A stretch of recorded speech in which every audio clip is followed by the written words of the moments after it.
প্রিয় দর্শক, সাজ্জাদ কাদেরের সালাম নেবেন।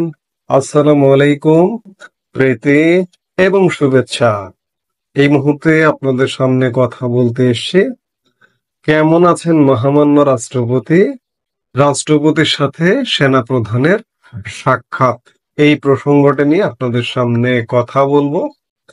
আপনারা জানেন ইতিমধ্যেই যে গতকালকে সেনাপ্রধান জেনারেল ওয়াকারুজ্জামান প্রধান উপদেষ্টা ডক্টর মোহাম্মদ ইউনূসের সাথে সাক্ষাৎ করেছেন এবং তার পরক্ষণে তিনি বঙ্গভবনে গিয়ে মহামান্য রাষ্ট্রপতির সাথে সাক্ষাৎ করেছেন। যাই হোক, যেভাবেই হোক, ঈদের দিন অন্ততপক্ষে এটি গণমাধ্যমে খুব একটা আসেনি।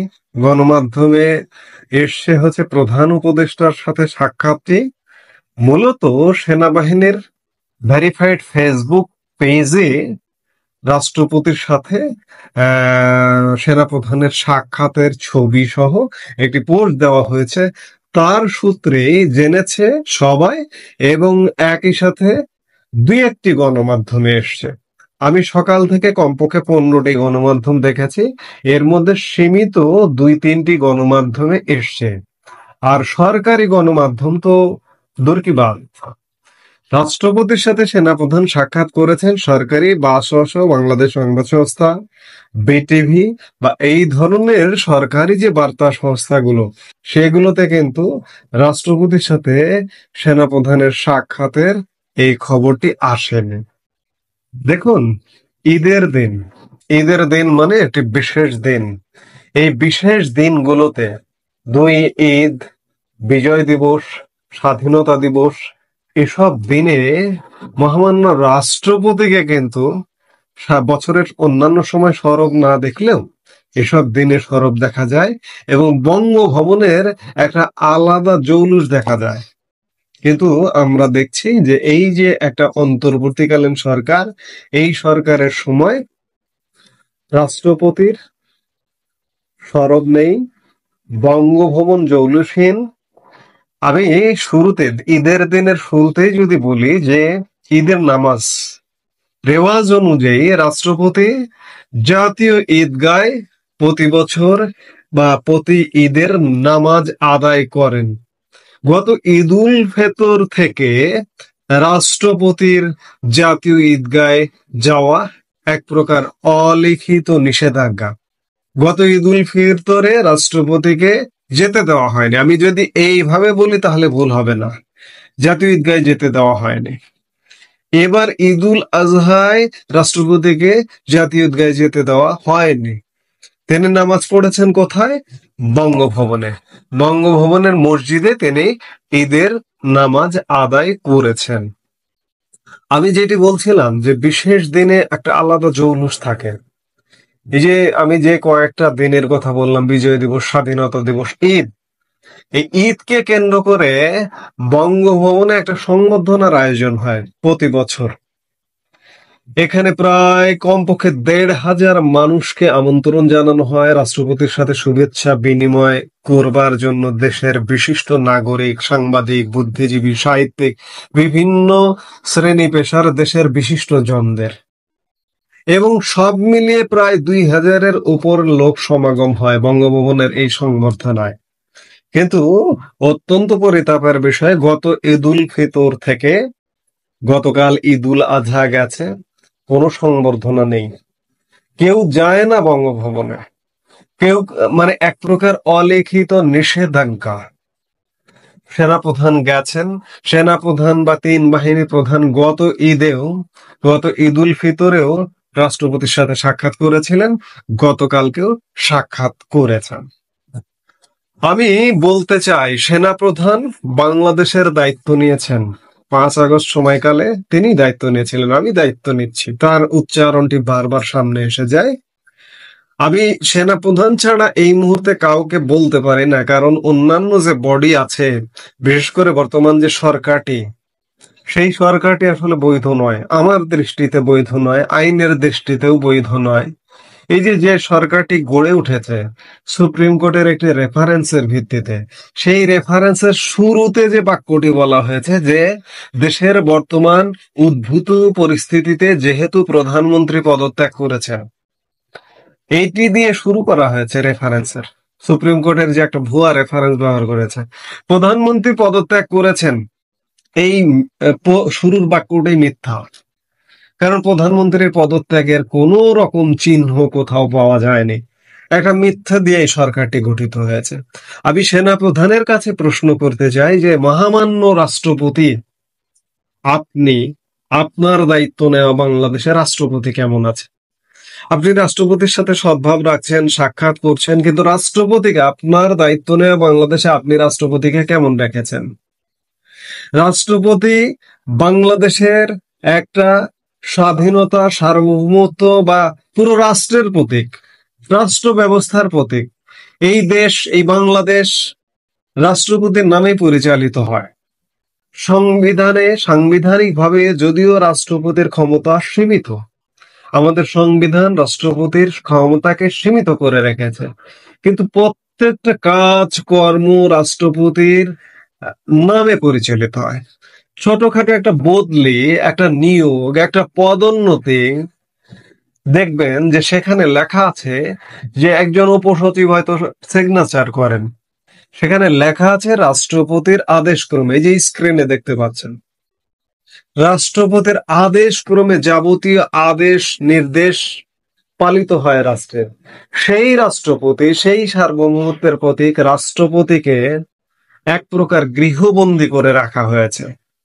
রাষ্ট্রপতির বঙ্গভবনে যে স্টাফ, তাদেরকে কমিয়ে ফেলানো হয়েছে। এই মুহূর্তে রাষ্ট্রপতির যদি বলা যায় যে এই অন্তর্বর্তীকালীন সরকারের আমলে রাষ্ট্রপতির যে একটা প্রেস উইং থাকে, সেই প্রেস উইংটা বন্ধ করে দেওয়া হয়েছে। কমপক্ষে 3 জন সদস্য থাকে, একজন প্রেস সচিব থাকেন, একজন উপপ্রেস সচিব থাকেন, একজন সহকারী প্রেস সচিব থাকেন। এটি বন্ধ করে দেওয়া হয়েছে। রাষ্ট্রপতির মিডিয়া কাভারেজ বন্ধ করে দেওয়া হয়েছে। সরকারি গণমাধ্যম বঙ্গভবনে যাওয়া নিষেধ। বিটিভি যায় না, বাংলাদেশ সংবাদ সংস্থা যায় না, কেউ যায় না। এমনকি প্রাইভেট গণমাধ্যমেও এক প্রকার রাষ্ট্রপতির কোন সংবাদ প্রকাশ করা নিষেধ। রাষ্ট্রপতি ঈদুল আজহা উপলক্ষে একটি বাণী দিয়েছেন। এই বাণীটি আপনি কটা গণমাধ্যমে দেখেছেন? গণমাধ্যম তো দূরের কথা, সরকারি গণমাধ্যমেও দেখেননি। অথচ সরকার, রাষ্ট্রপতির নামে গণমাধ্যমও পরিচালিত হয়। শুধু তাই নয়, বঙ্গভবনের আভ্যন্তরীণ বিষয় যে বঙ্গভবনের ওয়েবসাইটেও রাষ্ট্রপতির বাণীগুলো নিয়মিত আপলোড করা হতো। গত ফেব্রুয়ারি মাসের পরে বঙ্গভবনে মহামান্য রাষ্ট্রপতির আর কোনো বাণী বঙ্গভবনের ওয়েবসাইটে খুঁজে পাবেন না। দেখুন,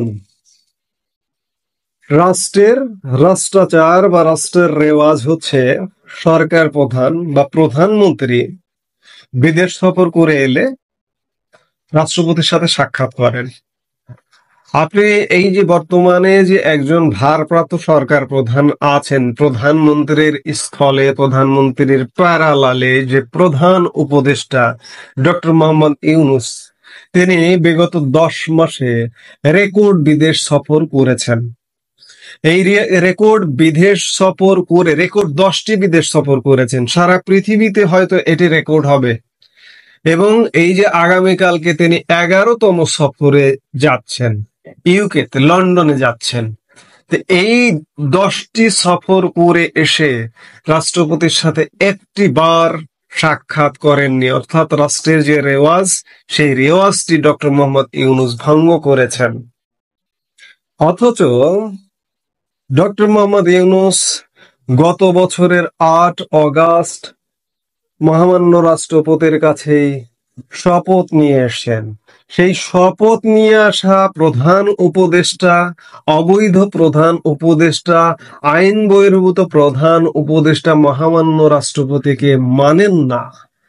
অন্যদিকে এই মহামান্য রাষ্ট্রপতির কাছে একের পর এক সরকারের তরফ থেকে অধ্যাদেশে সাইন করবার জন্য পাঠানো হয়।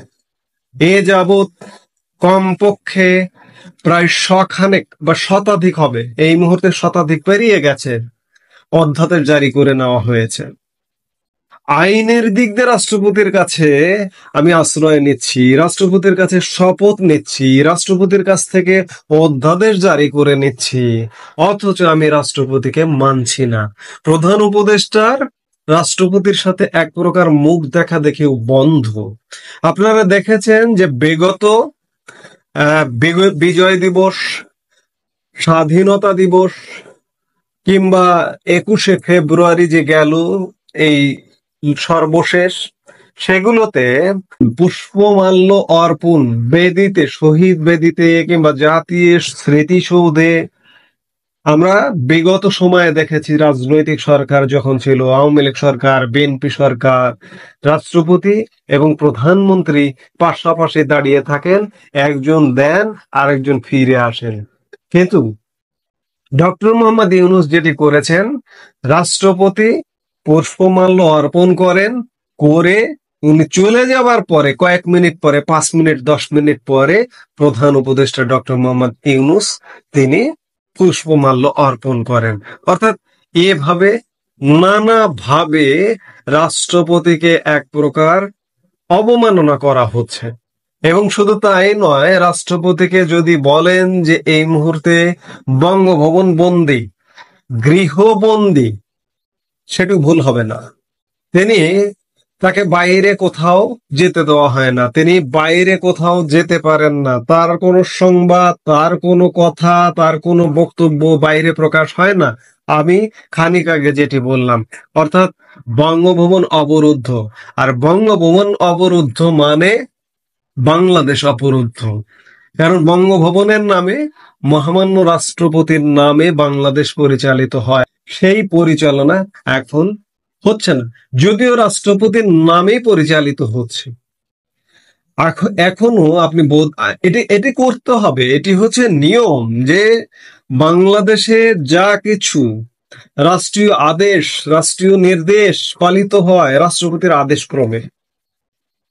কিন্তু এই আদেশ ক্রমে, যার আদেশ ক্রমে, তাকে এক প্রকার অবরুদ্ধ, এক প্রকার বন্দি করে রাখা হয়েছে। এজন্যই আমি বলছি যে সেনাপ্রধান জেনারেল ওয়াকারুজ্জামান ঈদের দিন মহামান্য রাষ্ট্রপতির সাথে সাক্ষাৎ করেছেন, অত্যন্ত সাধুবাদ, অত্যন্ত ইতিবাচক। কিন্তু তিনি মহামান্য রাষ্ট্রপতিকে কেমন রেখেছেন? আমি তো ডক্টর মোহাম্মদ ইউনূসকে জিজ্ঞেস করব না, ডক্টর মোহাম্মদ ইউনূস আমার সরকার নয়, আমি এই সরকারকে মানি না। আমি সেনাপ্রধান, সেনাপ্রধান আইনের অধীনে, সংবিধানের অধীনে, চাকরি বিধির অধীনে, বাংলাদেশের প্রচলিত চাকরি বিধির অধীনে 2018 সালের সর্বশেষ আপডেটেড চাকরি বিধির অধীনে সেনাপ্রধান নিয়োজিত।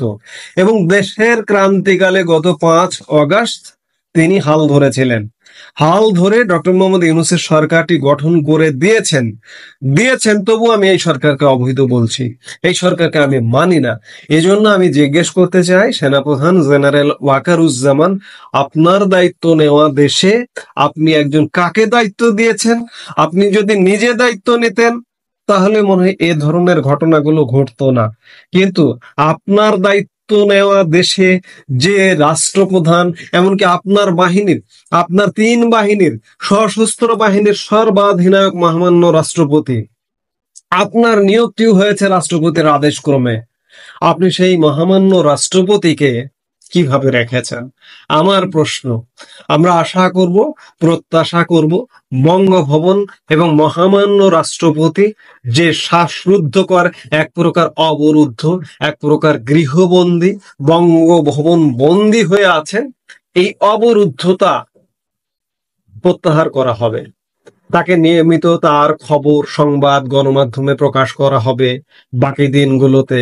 এবং তার যে স্বাভাবিক কার্যক্রম, একটা রাজনৈতিক সরকারের সময় রাষ্ট্রপতি একটা ভিন্ন রকম জৌলুসতা নিয়ে থাকে। আমরা প্রত্যাশা করব যে, আমরা সেনাপ্রধানের কাছেই প্রত্যাশা করতে চাই, অন্য কারো কাছে নয়, যে রাষ্ট্রপতি সেই জৌলুসতা নিয়ে থাকবেন। কারণ এই মুহূর্তে রাষ্ট্রপতির সত্যিকার অর্থে দায়িত্ব পালন করা সবচেয়ে বিব্রতকর অবস্থার মধ্যে, এবং সবচেয়ে বিব্রতকর অবস্থার মধ্য দিয়ে তিনি দায়িত্ব পালন করছেন। এবং তাকে বিব্রতকর অবস্থায় কিভাবে ফেলানো হয়েছে, এই যে বর্তমান যে অন্তর্বর্তীকালীন সরকার বা এই সরকারের যে সাঙ্গপাঙ্গরা আছেন, তারা কিন্তু খোয়াব দেখেছিলেন, খোয়াব নামায় এটি দেখেছিলেন যে তারা রাষ্ট্রপতিকে অপসারণ করবেন।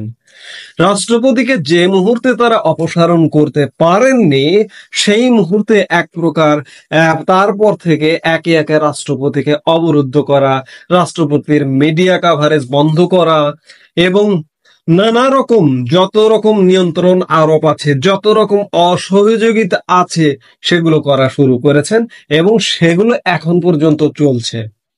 এগুলো বন্ধ হোক, আমরা সেটাই প্রত্যাশা করি। এই মুহূর্তে এ পর্যন্তই। সবাই ভালো থাকুন, সুস্থ থাকুন।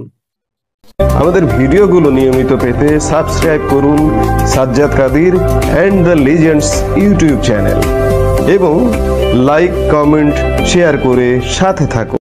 সাজ্জাদ কাদিরের সালাম নেবেন। আসসালামু আলাইকুম, প্রীতি, শুভেচ্ছা এবং ঈদের দিন আবারও ঈদ মুবারক।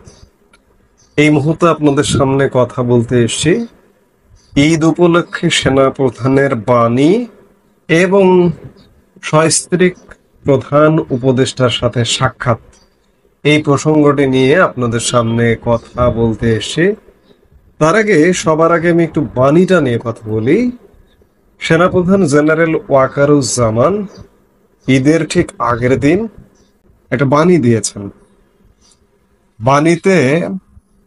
আমি বাণীটা একটু পড়ি, তারপরে এই বাণীটা নিয়ে কথা বলি। যে মহান আল্লাহ তাআলার প্রতি গভীর আনুগত্য ও সর্বোচ্চ ত্যাগের মহিমায় ভাস্বর পবিত্র ঈদ উল আজহা আনন্দ ঘন ও মহিমান্বিত এই দিন উপলক্ষে আমি দেশে ও বিদেশে কর্মরত বাংলাদেশ সেনাবাহিনীর সকল অফিসার, জুনিয়র কমিশন অফিসার, সকল পদবীর সৈনিক, অসামরিক কর্মকর্তা ও কর্মচারীবৃন্দ এবং তাদের পরিবারবর্গকে জানাই আমার আন্তরিক ঈদ মোবারক।